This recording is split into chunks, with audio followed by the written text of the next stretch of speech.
Jadi itu akan dilaksanakan tanggal 24 di Gelora Bung Karno. Betul. Terdiri dari 120.000 massa. Bali khususnya kami mengirim 1.250. Berbanggalah, berbahagialah, kita hidup di negara merdeka. Kita merdeka. Jangan lagi diutak-atik kemerdekaan ini, karena paling enak hidup di merdeka.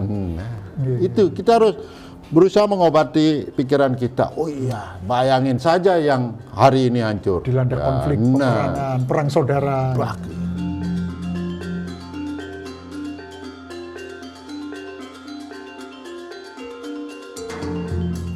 Tribuners, jumpa lagi dengan saya Narko di acara podcast Tribun Bali.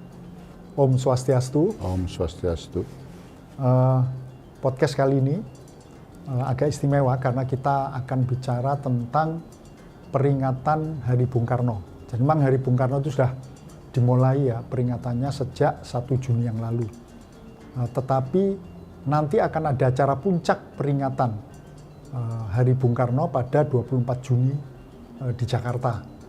Dan terkait dengan peringatan Hari Bung Karno itu sendiri, terutama di Bali, seperti apa dan juga persiapan untuk acara puncak peringatan di Jakarta 24 Juni yang akan datang, kita akan menghadirkan narasumber Bapak Dewa Made Mahatyanya.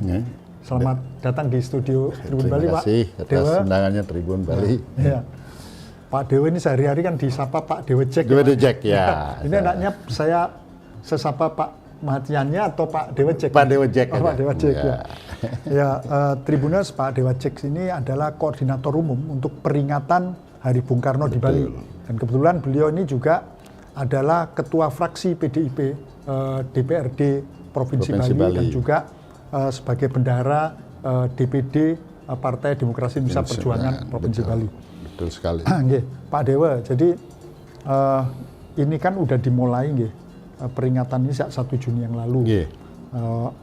Kita amati ada sekian kegiatan diadakan. Betul. Mungkin sampai sekarang ini Pak, apa review atas peringatan Hari Bung Karno itu, apa semacam ya evaluasi sementara gitu atas peringatan itu, khususnya terkait antusiasme masyarakat dan bagaimana juga karena ada lomba-lomba kayak cerdas tangkas terkait Pancasila, terkait Bung Karno, pengetahuan masyarakat tentang Pancasila dan sebagainya. Bagaimana Pak?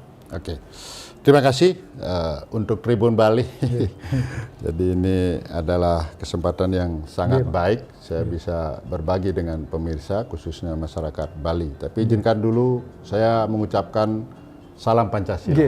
Salam Pancasila. Salam Pancasila. Merdeka, merdeka, merdeka. Baik. Bulan Bung Karno, kami Dewan Pimpinan Daerah PD Perjuangan Provinsi Bali ini sudah berlangsung 3 tahun. 3 tahun. Kami melaksanakannya karena memang instruksi Dewan Pimpinan Pusat untuk melaksanakan. Tapi khusus Bali, kami mengadopsi kearifan lokal Bali. Di tanggal 1 Juni itu kami melaksanakan apel bendera dalam rangka peringatan Hari Kesaktian Pancasila, 1 Juni. Dewan Pimpinan Cabang di Kabupaten melaksanakan dengan Dewan Pimpinan Daerah juga. Nah, kemudian selanjutnya kami mengisi tanggal 1 sampai tanggal 30. Nanti tanggal 30 itu penutupannya. Nah, kami mengisi dengan satu lomba mixologi arak Bali. Mixologi, mencampur gitu ya. Jadi kayak kayak biasanya itu kan ada bartender itu tugasnya kan mencampur gitu. Betul. Mixologi, Pak, ya? Mixologi. Kami isi dengan itu, kemudian kami isi juga dengan barista ya. Jadi ada lomba meracik kopi. Kemudian kami juga adakan lomba cerdas cermat susastra Bali. Bali. Kemudian kami gabungkan juga dengan lomba mendesain endak. Kemudian dari endak ini kami juga lombakan berpakaian endak pergi ke kantor. Nah, gitu. Untuk ke kantor gitu. Kemudian di situ tentu ada show-nya.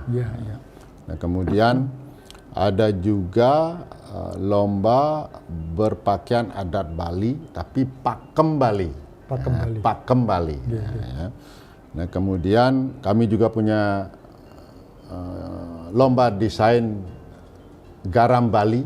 Ya, karena selama ini kan garam Bali dibungkus, dijual gitu. Nah, kami sekarang mulai dengan desain-desain yang rapi. Ada kemasannya yang kita desain gitu. Nah, yang paling merupakan ide ketua Dewan Pimpinan Daerah Bali, yaitu Bapak Dr. Insinyur Wayan Koster MM yang sekaligus Gubernur Bali. Ini kita mengadakan pengusade dan penyehat kesehatan Bali. Nah, jadi beliau selalu berpikir Bali sebelum-sebelumnya.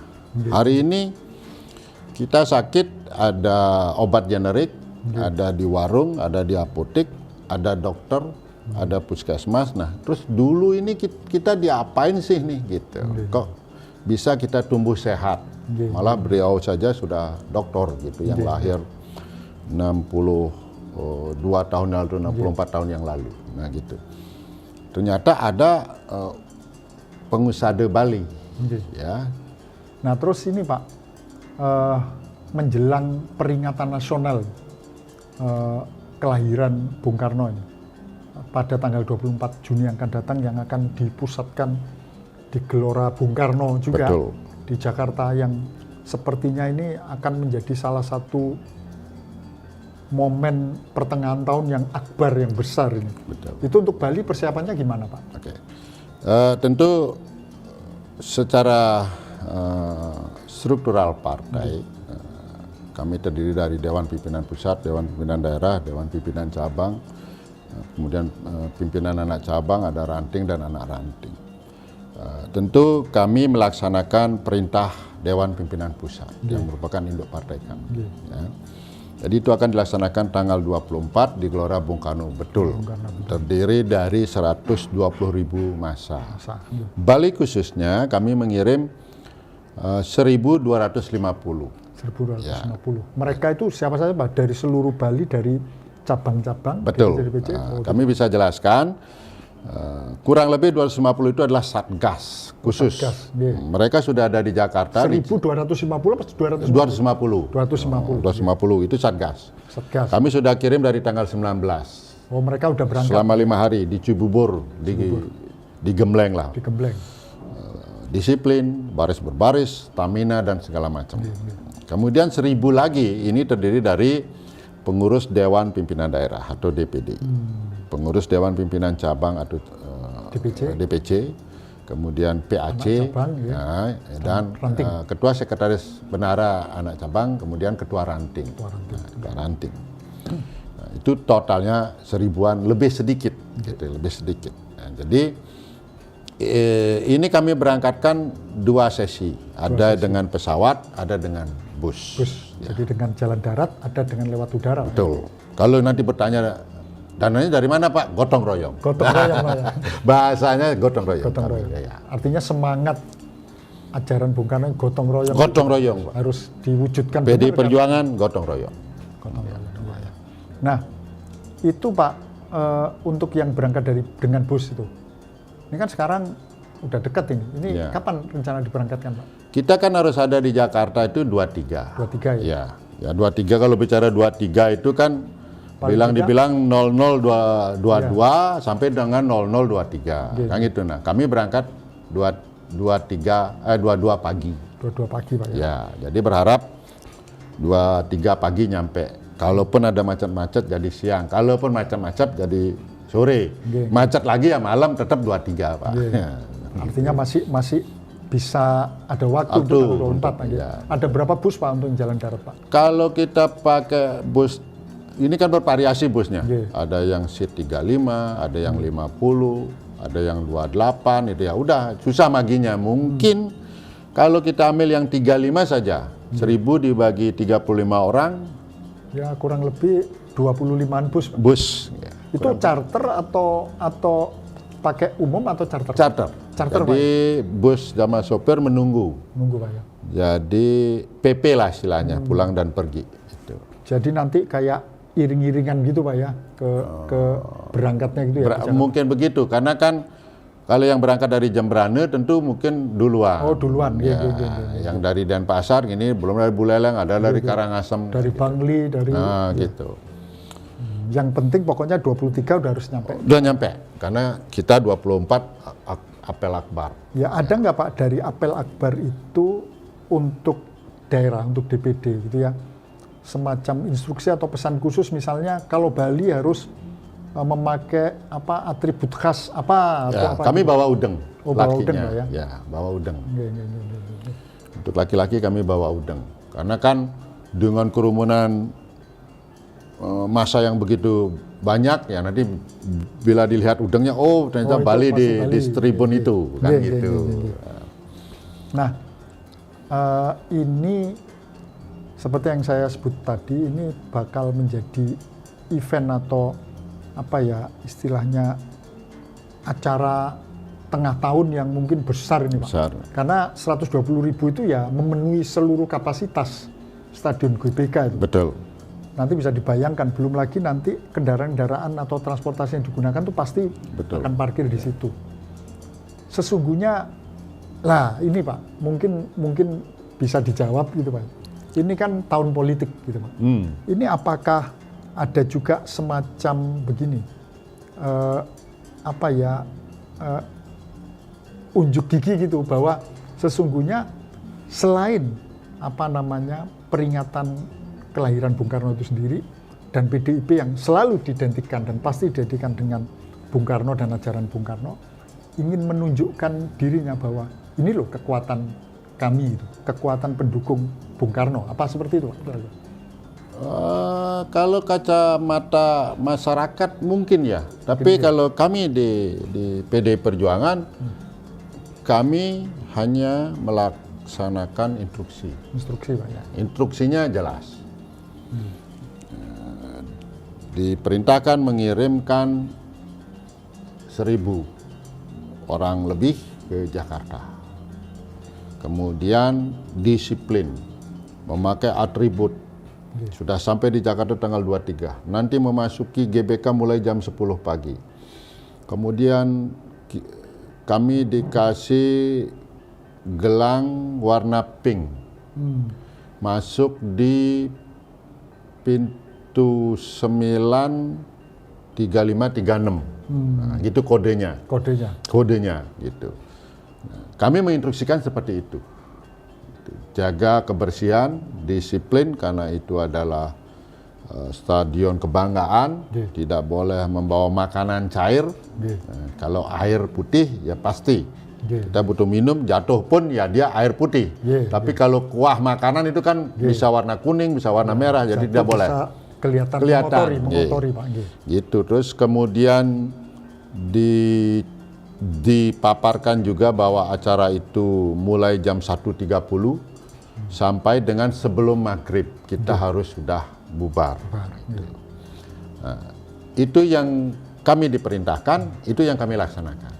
Nanti ada patwal nggak Pak untuk rombongan bus ini? Paling tidak sampai ujungnya Bali di barat Bali. Tidak Pak, tidak. Jadi kami menyerahkan penuh kepada travel agent karena mereka lebih pengalaman, mereka yang menghitung betul harinya, jamnya, tidur di mana, terus jam berapa kita balik ke Bali. Itu nanti berarti menginap di Jakarta atau menginap?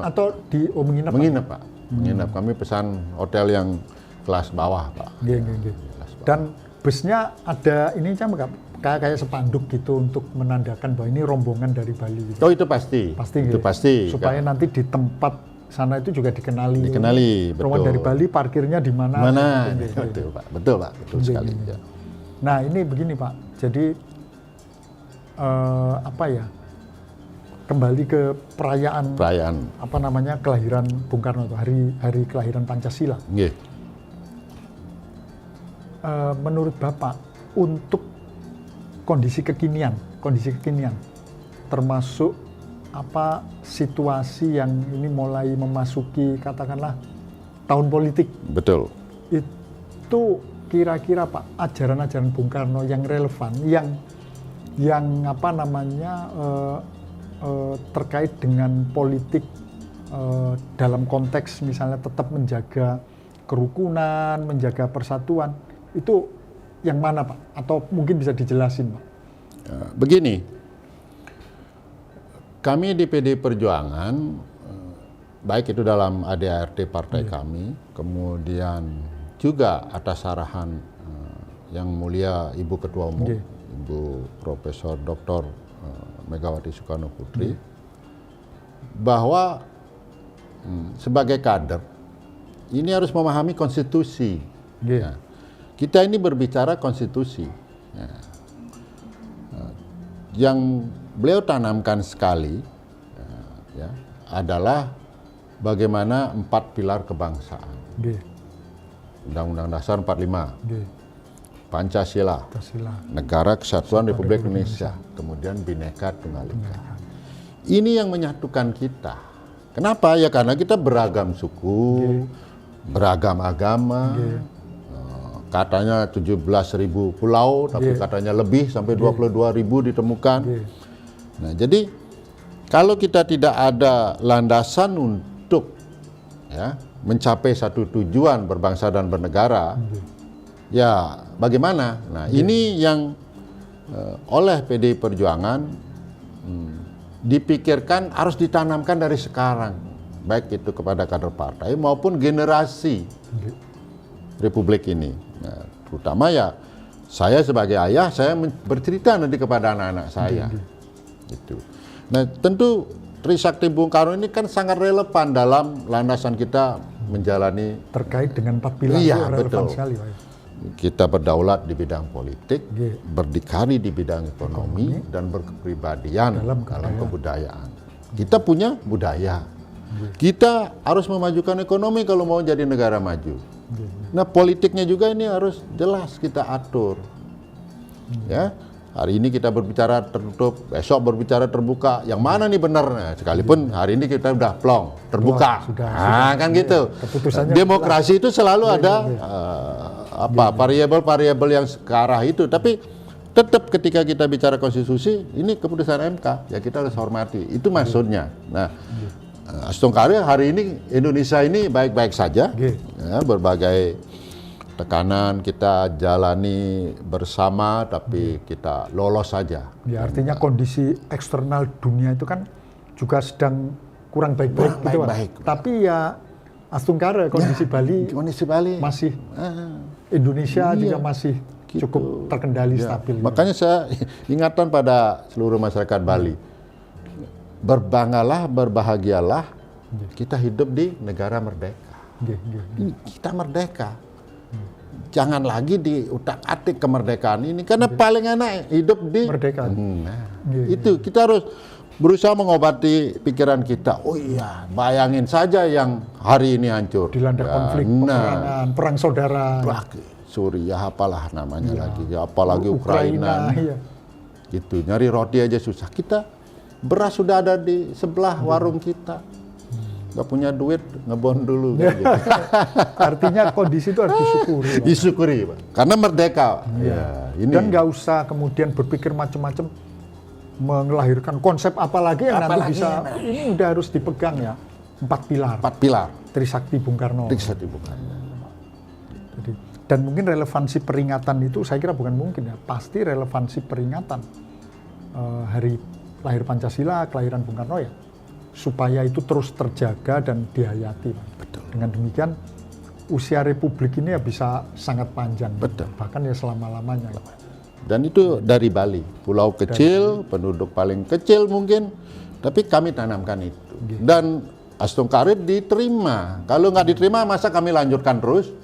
Pak, ini acara apa nih Pak? Kami tidak tahu kan. Ini kenapa jangan lagi tahun depan, saya kemarin tidak jadi juara, tahun depan saya akan ini belajar training terus biar saya jadi juara. Nah, saya juga bangkitkan nasionalisme anak-anak kita, gitu kira-kira.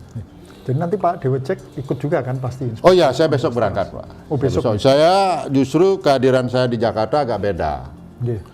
Kami Bali dan juga daerah lain. Nggih. Ada Aceh, ada Semarang, ada Jawa Barat, seingat kami ada Kalimantan, Tengah, Timur. Ini kami pameran, Pak. Oh. Iya, kami pameran. Ada juga digelar pameran di sana. Iya, karena menghadirkan 120.000 kader seluruh Indonesia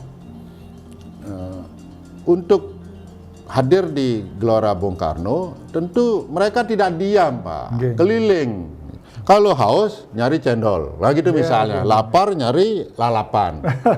Nah, disinilah kami pasang tengah-tengah. Biar dia melewati, oh ini kerajinan apa ya? Nah, sekalipun tidak dibeli, tapi kami memperkenalkan, Pak. Nah, gitu. Memanfaatkan kesempatan. Kesempatan. Kami bawa. Apa itu, Pak, nanti yang akan dipamerkan? Kami di PD Perjuangan punya media Pintar Perjuangan. Oh. Ya. Bagi pengrajin dan toko-toko, baik itu makanan, baik itu kerajinan tangan, baik itu kain, baik endak, dan sebagainya, itu boleh mendaftarkan diri di media Pintar Perjuangan ini. Kami bina, Pak. Kami ikut memasarkan melalui konten kami kepada kader PD Perjuangan seluruh Indonesia, di seluruh provinsi, seluruh kabupaten. Karena menurut kami, Bali ini daerah pariwisata.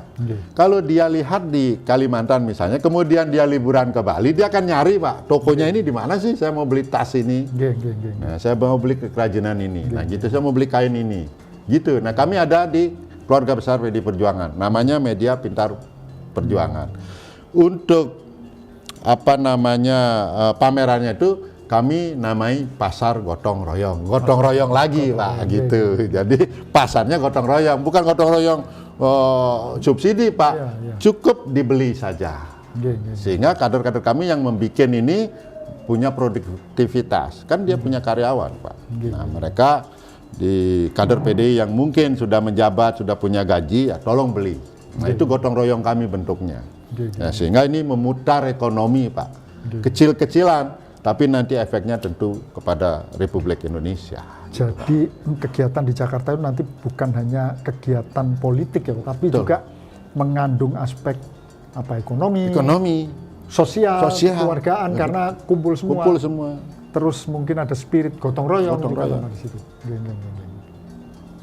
Semoga sukses, Pak. Dan itu khusus untuk nanti yang pameran-pameran itu bagi Bali itu kan etalase kayak gitu, Pak, ya. Betul. Sehingga orang tahu itu nanti, kalau gitu ke Bali lah gitu. Iya. Nanti langsung beli di tempatnya. Betul.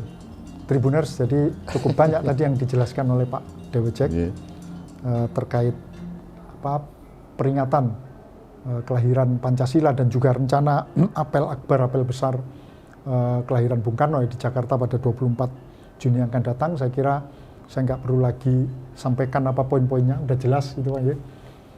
Demikian Tribuners, acara podcast kita kali ini. Sampai jumpa di podcast kita selanjutnya. Om Santi, Om Santi, Santi, Om. Om. Terima kasih, Pak. Terima kasih. Asik.